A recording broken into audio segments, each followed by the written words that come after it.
Uma outra medida importante é a medida de frequência, né? E razão cíclica ou duty cycle, ciclo de trabalho, largura de pulso, né? Esses termos se referem ao duty cycle, que é tudo a mesma coisa. Bom, medir a frequência de um sinal muitas vezes é importante, né? Principalmente em ensaios, em testes, quem trabalha com sistemas conectados na rede, quem trabalha com geração de energia, né, com máquina síncrona, quem trabalha com eletrônica, com telecomunicações, né? Então, essa medida é importante. Normalmente, essa medida é feita usando um osciloscópio, né, que a gente vai comentar aí nos tópicos posteriores. Porém, alguns instrumentos, igual no caso desse multímetro, ele tem a função de medida de frequência e largura de pulso, ou duty cycle, razão cíclica. Então, a gente consegue, né, muitas vezes, fazer uma medida, mesmo que sem visualizar o sinal, a forma de onda, né, através de um multímetro. Dependendo da situação, atende para o que a gente precisa, né? Se você estiver fazendo uma investigação, avaliando uma falha num equipamento e precisa simplesmente aferir a frequência sem visualizar a forma de onda, é uma boa estratégia utilizar um multímetro.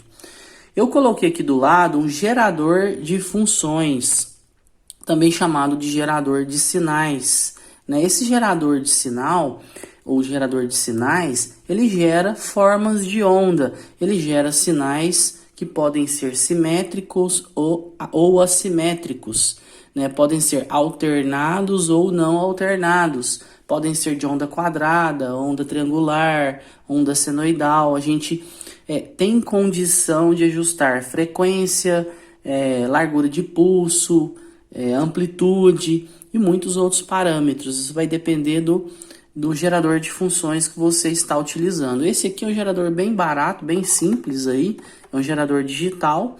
A gente tem esses geradores também integrados aí em alguns instrumentos. Existem multímetros que têm gerador de funções integrados, osciloscópios que têm geradores de função integrado. Nesse caso aqui, esse equipamento é um gerador de função. Além de fazer isso, ele também conta sinal, né? Através dessa entrada aqui, ó, ele conta. É possível a gente trabalhar ele como um contador de pulsos. Ele tem duas saídas, né? A saída 1 e a saída 2. Eu estou usando a saída 1. Então eu vou ligar ele aqui. Aí, basicamente, a gente tem algumas informações que já estão memorizadas. Ó. É um sinal de onda quadrada. Eu posso alterar isso se eu quiser. Com amplitude de 18 volts. Então, eu tenho 18 positivo e menos 18 negativo, é um sinal simétrico, com frequência de 50 kHz ou 50 mil Hz. Eu posso vir aqui em parâmetro e navegar, né? Eu quero alterar a amplitude? Não, eu quero alterar o offset. No caso aqui, o offset é um sinal DC, é um sinal contínuo que desloca essa forma de onda para baixo ou para cima. Nesse caso aqui, eu tinha deixado em 8. Eu vou zerar, vou deixar sem offset. Só que para isso, eu vou selecionar aqui a unidade para fazer esse ajuste mais rápido. Ó. O offset está em 0, forma de onda quadrada. Eu continuo navegando. O meu sinal tem um duty cycle de 50.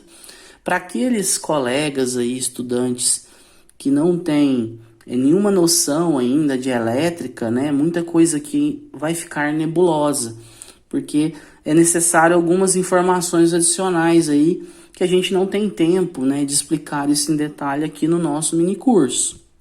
Mas, né, tenha paciência, com um pouquinho de dedicação e de esforço, você logo vai estar entendendo basicamente tudo que a gente está falando aqui e outras coisas a mais. Então, a largura de pulso do meu sinal, ela basicamente é o tempo que o sinal fica em 1 em relação ao período total. Então, 50% do tempo o meu sinal está com 18 volts e 50% do tempo o meu sinal está com menos 18 volts. Né? Então, O Doricycle tem 50, eu vou manter ele 50. A fase, né, é o deslocamento de fase. Eu consigo estabelecer um valor aqui. Eu vou deixar zerado e vou voltar para a frequência. A frequência vamos deixar em 0, né, inicialmente. Deixa eu mexer aqui, deixar aqui em 0 e aqui também em 0.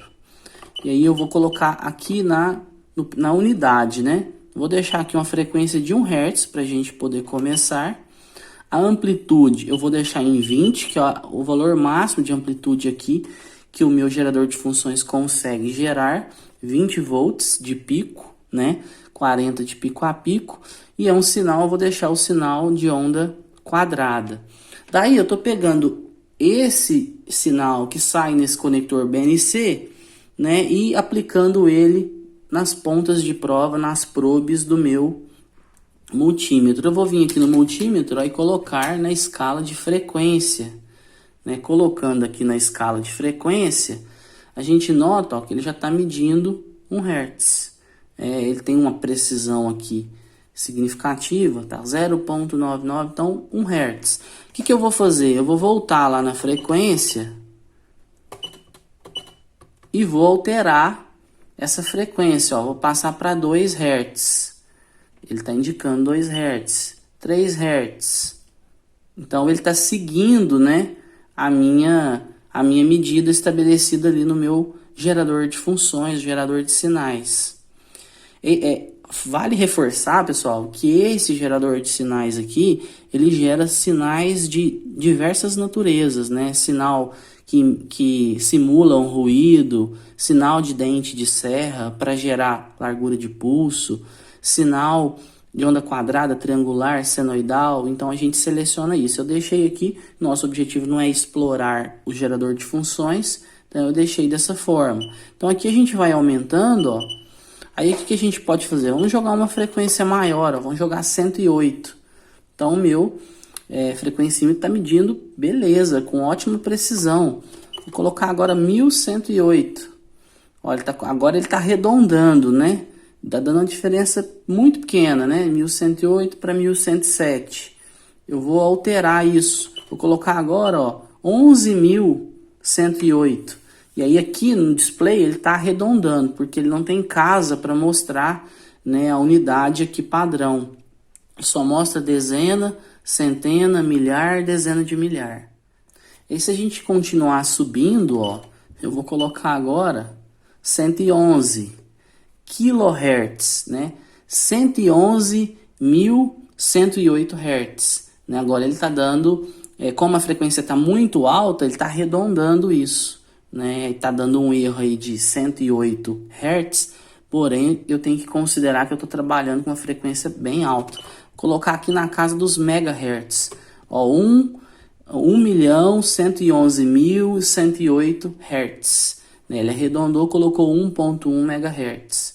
Então uma boa precisão e uma ferramenta aí que facilita, né, uma medida rápida aí, uma medida fácil. Agora, o que a gente pode fazer? Eu vou voltar aqui para o 0, vou voltando todo mundo para o 0. E a gente vai, vamos deixar 100 aqui, vamos fazer um teste da largura de pulso. Vou voltar ele aqui para 0. E aí eu vou lá na largura de pulso. Aqui não adianta eu alterar, quando a gente estiver trabalhando com o osciloscópio, a gente volta a usar o gerador de funções e volta a ver essa questão melhor. Nosso foco aqui não é explicar como utilizar um gerador de funções, mas acaba que a gente tá explorando um pouco ele, né? Mais um conhecimento aí para aqueles que nunca tiveram contato com uma ferramenta dessa, que é muito usual, muito importante, né? Você ter uma ferramenta de gerar sinais elétricos para simular sinais de comunicação, sinais de modulação em circuitos de AM, de FM, em circuitos de comunicação, em circuitos de rede, gerando também, a gente pode gerar sinais de onda quadrada para simular sinais de controle aí, de chaveamento para chaves eletrônicas, para controles aí digitais. Então realmente é muito válido ter uma ferramenta dessa para aqueles que trabalham ou vão utilizar recursos que demandam gerar sinais, né? Então é importante você conhecer também mais essa ferramenta usada, né? E nas nossas aulas práticas, né, principalmente de eletrônica, a gente usa muito os geradores de função, né, gerando sinais, onde a gente trata esses sinais, soma eles, né, muda eles de formato usando circuitos analógicos e às vezes usamos também para gerar clocks e outros sinais em circuitos digitais. Bom, então voltando para cá, a gente vai mudar então largura de pulso. Ó, vou deixar aqui na largura de pulso, está em 50, e aí eu vou vir aqui no meu multímetro e mudar aqui para Doricycle. A largura de pulso é um parâmetro dado ou em porcentagem, né? Aqui está em porcentagem, ou ele também é uma forma de indicar na escala unitária, de 0 a 1. Então, a gente está com 50, ó. Então, se eu for aumentando, a minha indicação vai seguindo, né? Tá bem próximo, ó, 60, 59,9, 65, 71. Eu tô mexendo a largura de pulso, 81, 80,9. Então, realmente, essa ferramenta aqui nos auxilia bastante. Ó, essa indicação aqui, ó, de bateria baixa, né? De tanto usar aqui o nosso instrumento, todos os multímetros, aproveitando, né, o gancho, todos os multímetros têm indicação de bateria baixa, ou quase todos. Esse aqui ainda facilita a nossa vida porque ele se autodesliga, né, eliminando a possibilidade de você ficar consumindo energia da bateria aí de forma desnecessária quando você não está utilizando ele e você esqueceu a escala, né, fora da posição desligado. Certo, gente? Então, eu acredito que a gente vai poder ilustrar isso aqui melhor daqui a pouco lá no osciloscópio. Mas a gente tem aí ferramentas poderosas, bem mais poderosas para fazer essa função, mas muitas vezes lá no chão de fábrica, no campo, no laboratório, a gente precisa fazer uma medida simples, tanto de largura de pulso quanto de tensão, quanto de frequência. A gente consegue facilmente medir aí se a gente tiver essa escala no nosso multímetro, certo? Agora ele deu uma travada aqui. Deixa eu voltar aqui para ver se ele volta a respirar. Beleza. Agora sim. Certo? Bom, então agora o nosso próximo passo é entrar nas medidas de capacitância e indutância. Vamos lá.